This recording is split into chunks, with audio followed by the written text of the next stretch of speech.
Good morning, everyone. Hope all of you are fine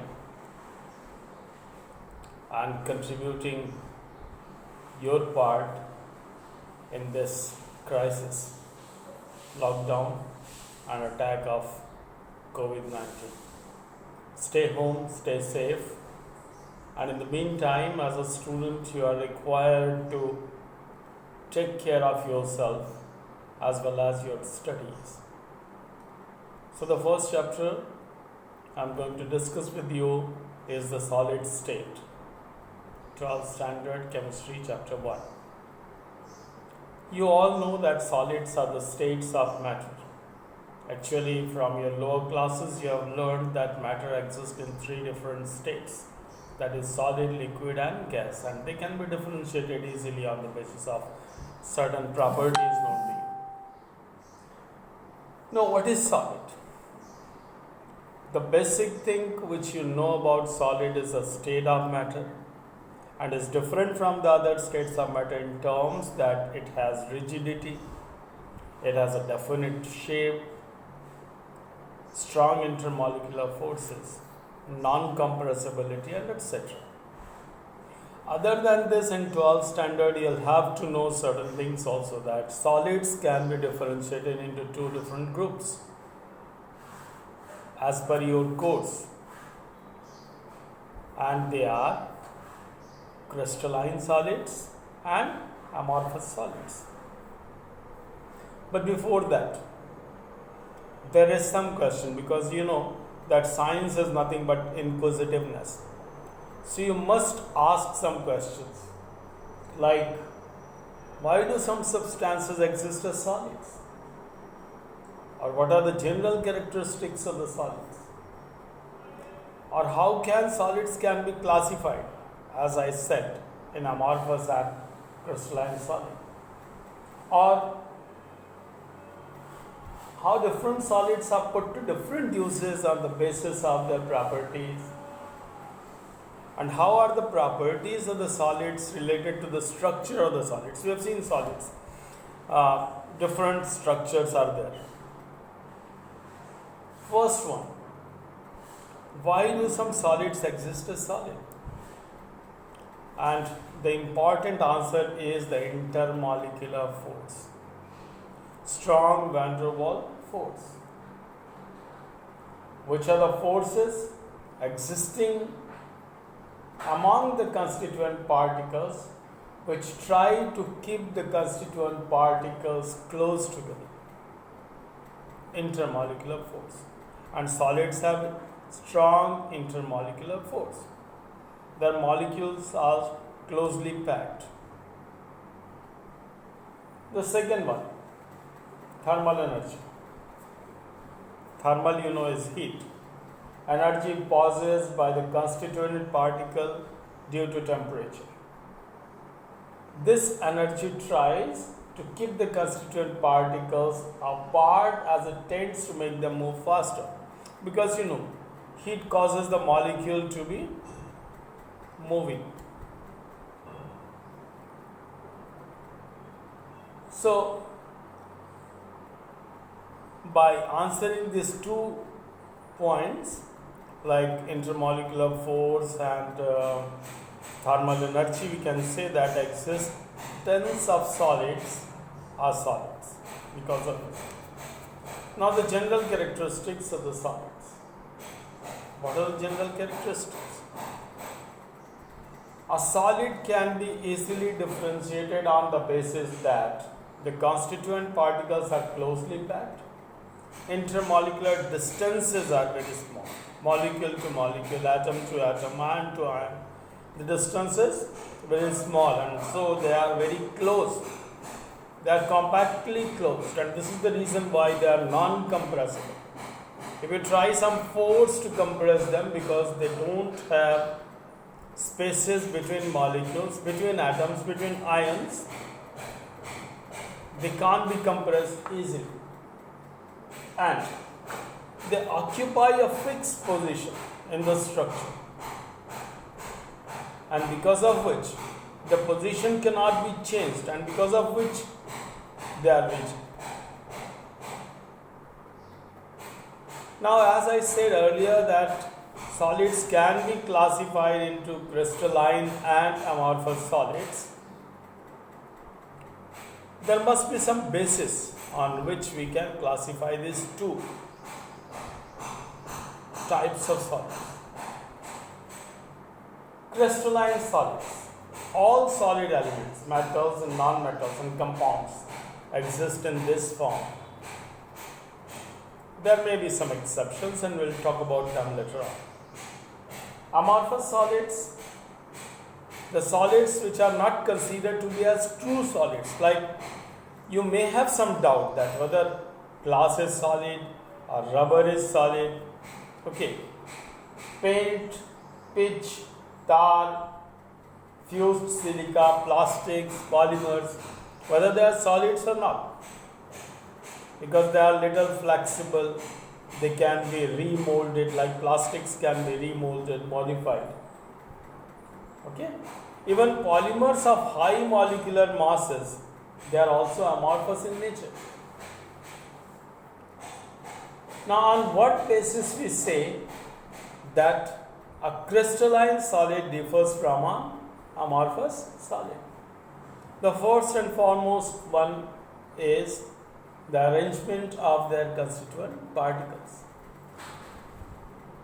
In a crystalline solid, the constituent particles, as I said, ions, atoms and molecules, are arranged in a definite geometric pattern in all the three dimensions. The order is very regular. They are orderly arranged. A regular arrangement is there. Okay. And the order is said to be as long range order. So keep this in mind. A crystalline solid has a long range order. Actually, a crystalline solid is made of small crystals arranged in a definite pattern and causing the rigidity, as I said, metals and non-metals, causing the rigidity of that solid. While an amorphous solid, it is having short range order. They are also regularly arranged, but arranged in small regions only. Okay, and they are short range order. Structure of crystalline quartz and quartz glass. We can have the difference between the two. Crystalline quartz is a true solid, is crystalline, while a quartz glass is an amorphous solid. And the only difference is because of the arrangement of ions, molecules and etc. Both are solids, both are made of same constituents, are having same constituents, but the difference lies in their arrangement. So now you understand how a crystalline solid can be differentiated from an amorphous solid. Right? Regular arrangement, long order arrangement, crystalline. Irregular arrangement, short order arrangement is amorphous. Then the second property on the basis of which a crystalline solid can be differentiated, can be separated, can be classified with an amorphous solid is the melting point. Because of the arrangement, as we have seen earlier, a crystalline solid has a sharp melting point, while an amorphous solid doesn't have the same. It melts over a range of temperature. So this is the difference. The third one, isotropy and anisotropy. Now what are these actually? These are new terms to you. Isotropy. Okay. Tropy is the property, iso is same, isn't it? We have learnt in earlier classes allotropy. Tropy, that is property. Right? So isotropy, similar properties. Anisotropy, different properties. Okay? So amorphous substances or amorphous solids, the properties like electrical conductivity, refractive index, thermal expansion. They are identical in all directions, as in case of gases or in liquids. So they are isotropic in nature, and the property is isotropic. You must not get confused here. Because of crystalline solids long range order, they should be isotropic. No. The other properties like refractive index, like electrical conductivity, like thermal expansion, they are similar in isotropic solids, and these are amorphous solids. So amorphous solids are isotropic in nature. On the other hand, crystalline solids are anisotropic. Okay? Means their refractive index, their electrical conductivity, their thermal expansion may vary. Right? Cleavage, third property by which a crystalline solid can be differentiated or can be segregated from an amorphous solid. Cleavage you have learnt in 8th, 9th standard. A true solid, that is a crystalline solid, can be cleaved, can be broken in a definite pattern. When you cleave it with the help of a knife, you will find a pattern. It may be cleaved squarely, it can be cleaved in a staircase arrangement, can be cleaved in say rectangular fashion, etc. While amorphous solids cannot be cleaved in the same manner. There are the fracture, and fracture in not a definite order. Right? So what we have learned? We have learned the crystalline solid and amorphous solid. We have learned their differences. We have learned how they can be classified. Now we see what are the uses of crystalline and amorphous solids. As we have seen, amorphous solids are inorganic substances, mostly like glasses and etc. Now they have a wider application in construction, in houseware, in laboratory wear and etc. Glasses are used. Amorphous solids, as we have seen, rubber is an amorphous solid. It can be used in the making of tires, shoes, soles, etc. Polymers, shoe soles, PVC, polyvinyl chloride, which is a polymer. And a polymer, as I said, is an amorphous solid. Now, the next topic which we should discuss, but before this, we should recapitulate what we have learned. We have learned what is a solid, why is a solid, or why is it different from liquid and gas. We have learned how the solid can be classified into crystalline and amorphous, and then we have learned the properties of crystalline and amorphous solids. Now let us move further. Because it's a video class, I'll have to wind up a little bit. And this what we have learned is actually the preliminary learning or introductory learning. Now, from the point of view of examination, we should discuss something. We should know the difference between crystalline and amorphous solid. We should know, but in a better way, that a crystalline solid is different from an amorphous solid is because of true solid and pseudo solid. Pseudo term I haven't used earlier, I think. Amorphous solids are said to be as pseudo solids. Pseudo means false, Pseudo. Pseudo solids. Like glass is a pseudo solid. One more important thing here I need to discuss with you is about glass, window panes and etc. A question comes in the board examination regularly. I've seen it, that why do the window panes are thicker at the bases and thinner at the apex or at the edges and etc. This is only because of the property of pseudo solids. Glasses are pseudo solids or amorphous solids. And due to thermal expansion, or when heat is given in summer season, you see they melt. Okay, and after melting they drop down at the bases, making the bases thicker and the edges are thinner. So this may be the answer. Why is glass a pseudo solid? Because as we have seen, it is isotropic in nature, it has short range order, it melts over a range of temperature, isn't it? So this property should be learnt well, taken care of. Now, classification of crystalline solids. Crystalline solids can further be classified, and this is the important one, because in examination you will have the examples from this crystalline solids. Crystalline solids can be ionic solids, can be molecular solids, can be covalent or network solids, can be metallic solids. So let us sum it up.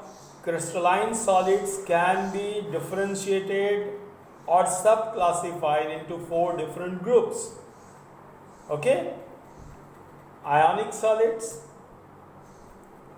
metallic solids, molecular solids, and the 4th one is network or covalent solids. So we have seen 4 sub-classification is there, and now how they can be identified.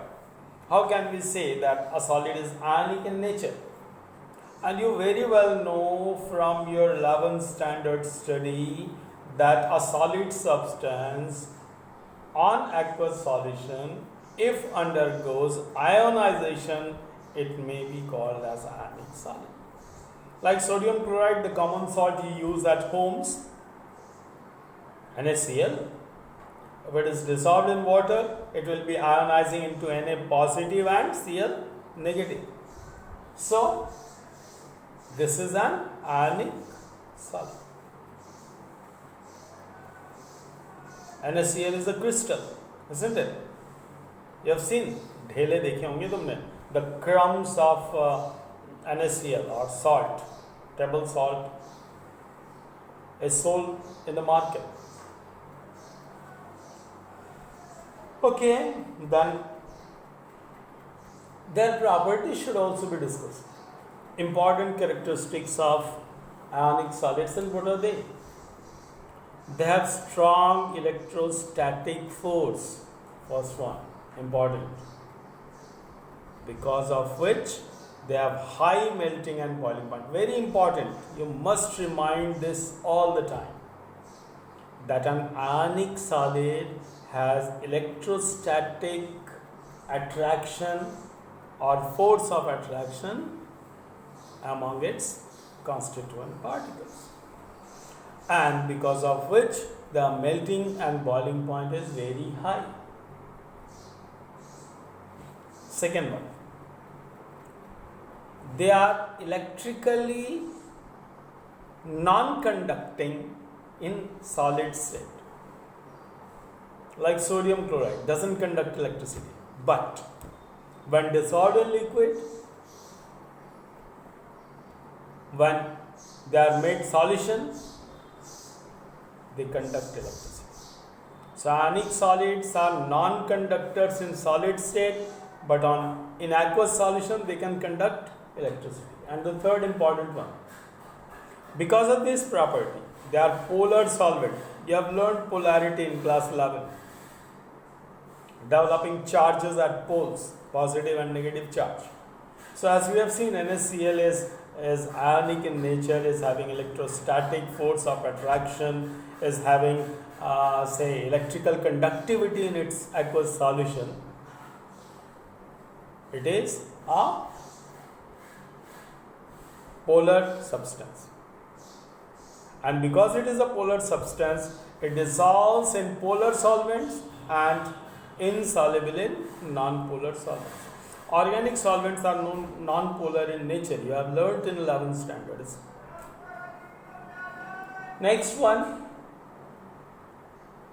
they are very closely packed, of course, because of the oppositely charged ions like positive and negative charge, strong electrostatic charge, and because of which their interaction is more among ions, between ions, and they are having strong intermolecular force. This is about ionic solid. Example we have seen KCl, NaCl, sodium chloride, potassium chloride, and others are also there. Those solids which are ionized, it is very easy for you now because you have learned this in 11th standard. And the next one is, 4 subclassification was made. The next one is molecular solids. As the name goes, molecules, right? Constituent particles in these kind of solids are molecules, and depending on the nature of molecules, they can further be subclassified into polar and non-polar molecular solids. You see, a subclassification goes on. First we have seen solids into crystalline, amorphous. Then we have seen crystalline into 4 different subclassifications. And now we see that molecular solid can be subclassified into polar molecular solids and non-polar molecular solids. Don't get confused this with ionic solids, right? Non-polar molecular solids are those crystalline solids in which the constituent particles are either atoms, like those of noble gases, helium, neon, argon, or non-polar molecules like hydrogen, chlorine, iodine, methane, etc. Forces in them are weak dispersion forces or London forces, which we have learnt in 11th. A type of van der Waals force is London force, which is known to you. They are actually momentary dipole induced dipole forces, as in case of helium at E, you know. Now, what are the characteristics of these non-polar molecular solids? They are generally soft in nature because of weak intermolecular forces. They are non-conductors. They are soft, having low melting and boiling points. Weak intermolecular forces, as I said, they are either liquefied or gasified at room temperature. Polar molecular solids, a subclassification of molecular solid. Examples we have had. Non-polar का example अभी मैंने दिया, methane, hydrogen, iodine, chlorine, etc. Polar molecular solids, you see, those crystalline solids in which the constituent particles are polar molecules. अभी हमने ionic में polarity के बारे में थोड़ा सा पढ़ा. We have learnt a little bit of polarity in ionic solids. Here we will talk about polar molecular solids. They are not actually ionic solids, they are molecular because the molecules are interacting here. HCl can be converted into ions, no doubt. But here hydrogen, because it is monoatomic, known to you. Chlorine is monoatomic, so HCl is one example of polar molecular solid. SO2, sulfur dioxide. Okay. Now, the forces here is also weak, but dipole forces are there. Okay, weak van der Waals force, but comparatively higher. If we consider this with non-polar, it is comparatively higher. They are again soft molecules. They are also non-conductors like non-polar molecular solids. Melting and boiling points are comparatively higher. You should keep this in mind. Exam में question आता है यहाँ से, इसलिए बहुत seriously इसको ध्यान से देखो. ओके, मॉलिक्यूलर सॉलिड्स में नॉन पोलर मॉलिक्यूलर सॉलिड्स जो होते हैं उनका मेल्टिंग पॉइंट और बॉइलिंग पॉइंट वीक होता है, लंदन फोर्स की वजह से, वीक इंटरमॉलिक्यूलर फोर्स की वजह से. लेकिन पोलर मॉलिक्यूलर का कंपैरेटिवली ज़्यादा होता है, दो दे हैव वीक और से in comparison to ionic solids. उनका metallic melting point, sorry, the melting point is weaker than ionic solids but higher than that of non-polar molecules, right? They can also exist as a gas or liquid at room temperature, can be compressed back into solids, right? One more type of molecular solid which we should discuss here is hydrogen bonded molecular solids. You see, सब classification में हमने दो आपको बताया, एक additional learning आपको पता होनी चाहिए, though it is not there in your NCERT book, but we should know.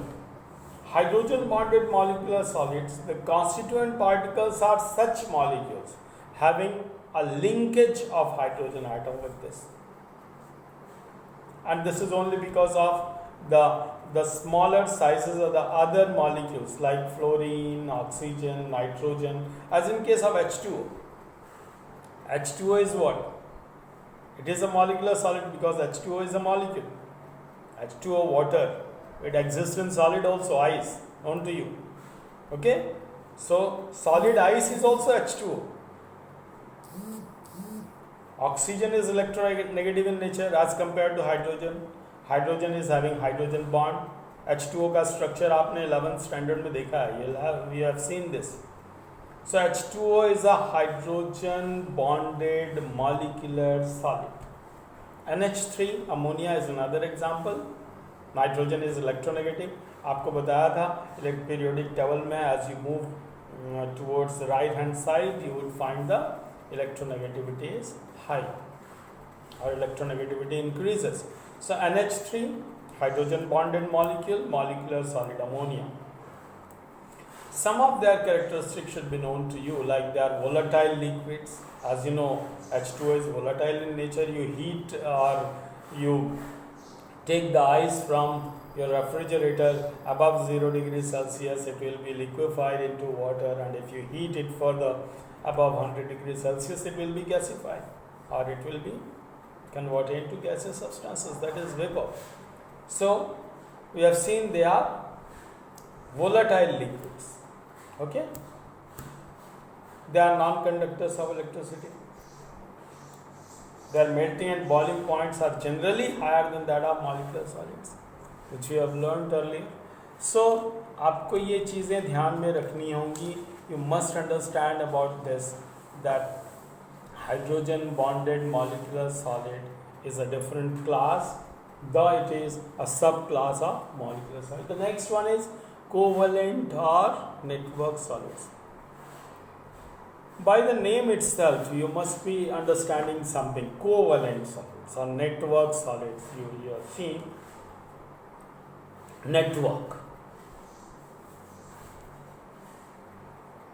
Diamond और ग्रेफाइट का स्ट्रक्चर आपने देखा है इन lower classes also, 8th, 9th, 10th, 11th में भी आपने देखा है. एलोट्रॉपी भी पढ़ी आपने, right? They are covalent in nature. Ionic and covalent we have learned, they are covalent in nature. So the best example of network or covalent solids are diamond and graphite. What are the characteristics? Their bonds are strong and directional in nature, as in case of diamond. It is very hard and brittle. They have strongly or extremely high melting point because of that network, though covalent. And they are insulators. They do not conduct electricity. Now see the difference. When we talk about graphite and diamond, they are little different. Graphite is also a covalent solid, but is soft and good conductor. This is only because of the arrangement of molecules. The networking is different. So you can say that the structure also plays a very important role in bringing out the property of a substance. Graphite or diamond, both are covalent network solid. are example of covalent network solids. But their properties are different. Diamond is the hardest substance known to you. Graphite is soft and slippery. This has been discussed time and again. Graphite is conducting in nature, while diamond is non-conducting. The reason is the structure.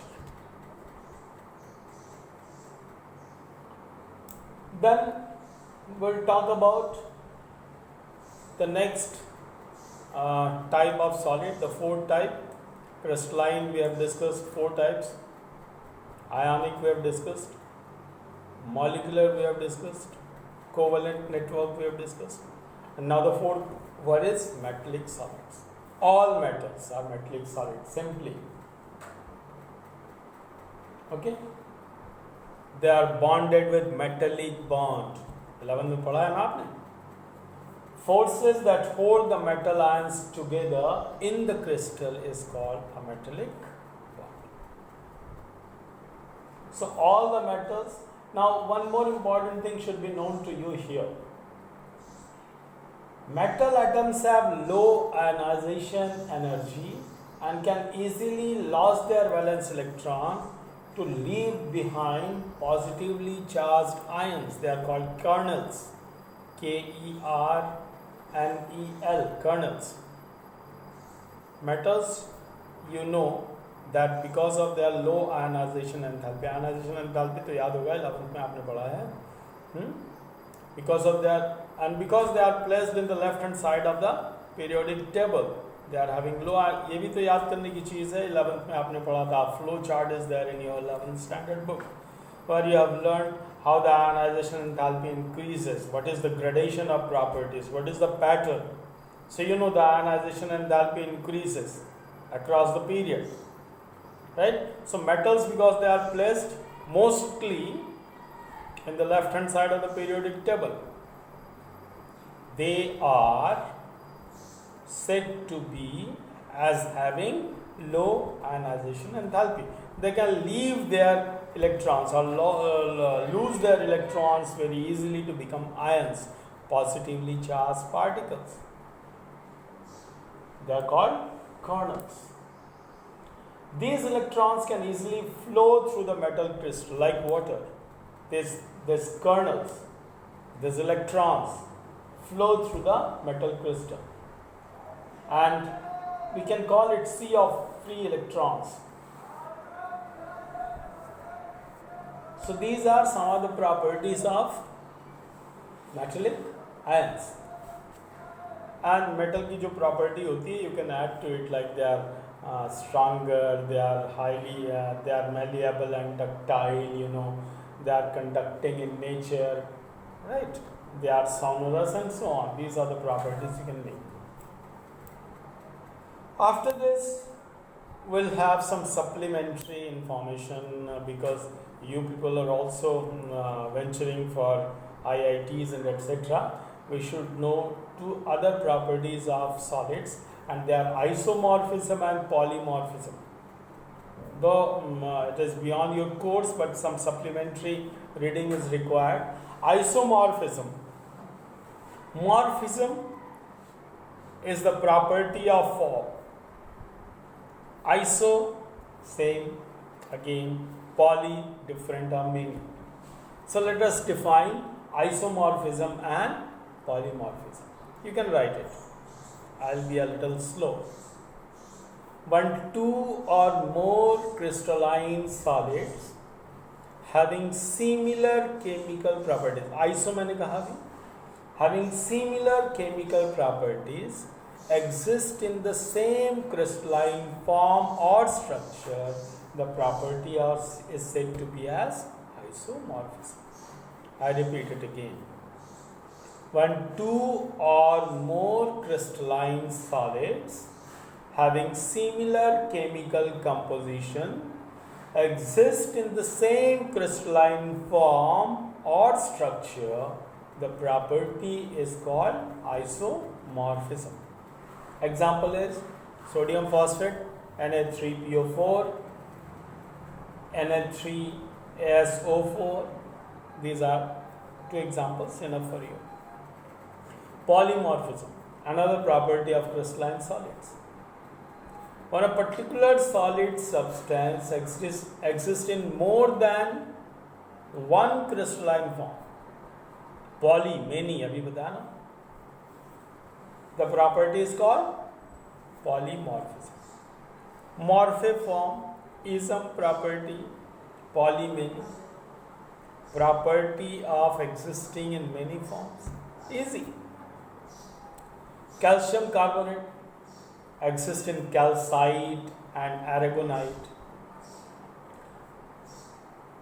In some cases, it is also known as allotropy. As in case of carbon, you can see diamond, graphite, fullerene, and carbon black. बहुत सारे examples. The term should be known to you: isomorphism and polymorphism. So, this much learning should be repeated, and I'm going to give you some questions. You can write these questions and answer them. Try to answer them. Okay. The first one is for you. What are the characteristic properties of solids? Second one, differentiate between a crystalline and an amorphous solid. Third one, what is anisotropy? Because the term is a little newer one for you, I have given you another question from this.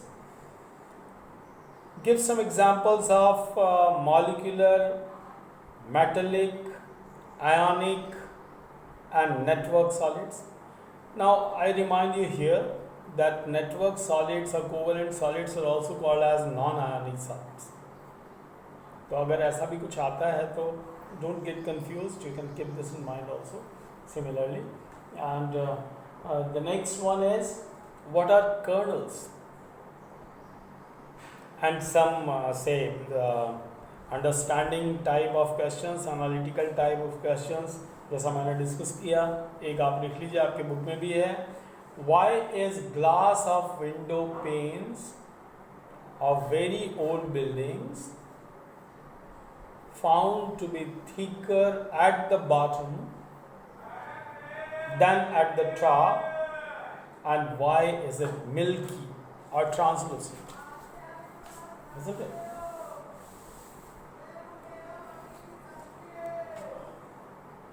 So, this much for the first lesson. Let's have a little break and then we'll come back again. Thank you very much. Have a nice day.